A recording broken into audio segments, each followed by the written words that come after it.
आलमियत और मुल्क की मफाद के सोचने का वक्त आ गया है।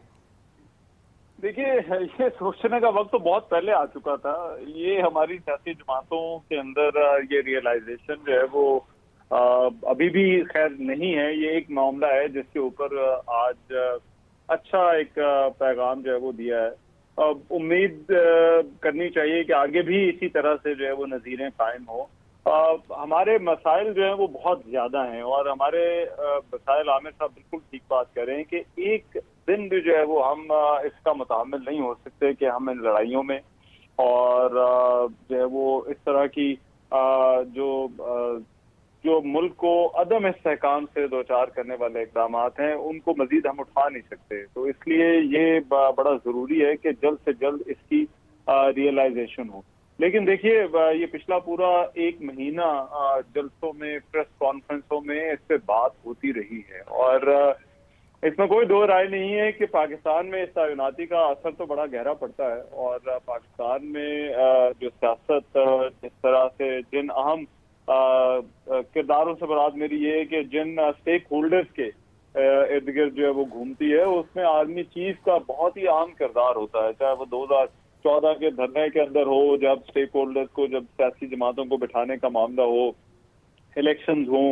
तहरीक अदम एतमाद हो, ये जिक्र होते रहते हैं। ये सियासी बयानियों का हिस्सा है और हमारी जो सियासत है वो पिछले 7-8 साल घूमी ही इसके गिर्द है कि जहां पर जो है वो एस्टेब्लिशमेंट के किरदार पर आज भी जो जमातें जो है वो बाहर निकलती हैं तो एस्टेब्लिशमेंट के किरदार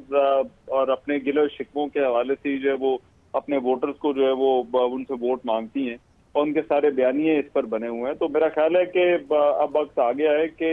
एक रिकंसिलिएशन के प्रोसेस की तरफ जो है वो जाया जाए। इसमें देखिए, तहरीक इंसाफ का भी फायदा है। तहरीक इंसाफ का फायदा ये है कि तहरीक इंसाफ समझती है कि वो पॉपुलर जमात है, तो अगर सियासत में से फौज का किरदार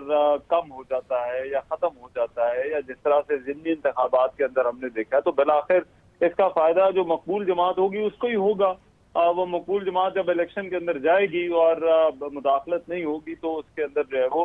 उसको फायदा है। इसी तरह से हुकूमत को भी अब एडवांटेज हासिल होगा कि हुकूमत अगर परफॉर्मेंस दिखाना चाहे, परफॉर्म करना चाहे, तो हुकूमत जो है वो मामलात को सीधा करके इलेक्शन के अंदर जा सकती है। लेकिन इसमें सबसे बड़ी रुकावट एक एतमाद की है और मेरा ख्याल है कि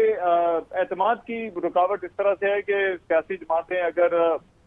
इस्टेब्लिशमेंट की तरफ से ये कहा भी जा रहा है कि मुदाखलत नहीं होगी, तो जो सियासी जमातें इस बयान को भी शक की निगाह से देखेंगी और वो जायज भी है, ज़ाहिर बात है, हमारी एक तारीख है। तो मगर मेरा ख्याल है कि ये एक मौका इसको जरूर समझा जा सकता है कि तमाम सियासी जमातें इस पर जो है वो एग्री कर जाए और एक लेवल प्लेइंग फील्ड जो है वो अगले इलेक्शन के लिए बन जाए। देखिए, ये मौका इस वजह से भी है कि ज़ाहिर बात है, नए आर्मी चीफ है, वो चाहेंगे कि उनका एक एतमाद का रिश्ता हो सियासी जमातें या सियासी कुव्वतें तमाम के साथ, बशमूल हुकूमत और तहरीक इंसाफ के साथ। तो ये 5-6 महीने का वक्त जरूर हमारी सियासी जमातों के पास होगा जब इस एतमाद को या तो मुकम्मल तौर पर जो है वो दो रास्ते हैं, या तो इसको मजबूत किया जा सकता है या फिर इसका मुकम्मल तौर पर जो है वो उसको तबाह किया जा सकता है कि अगर फिर से फौज की तरफ, अगर इदारे की तरफ देखा जाए कि मामलात को चलाने में जो है वो उनका किरदार जो है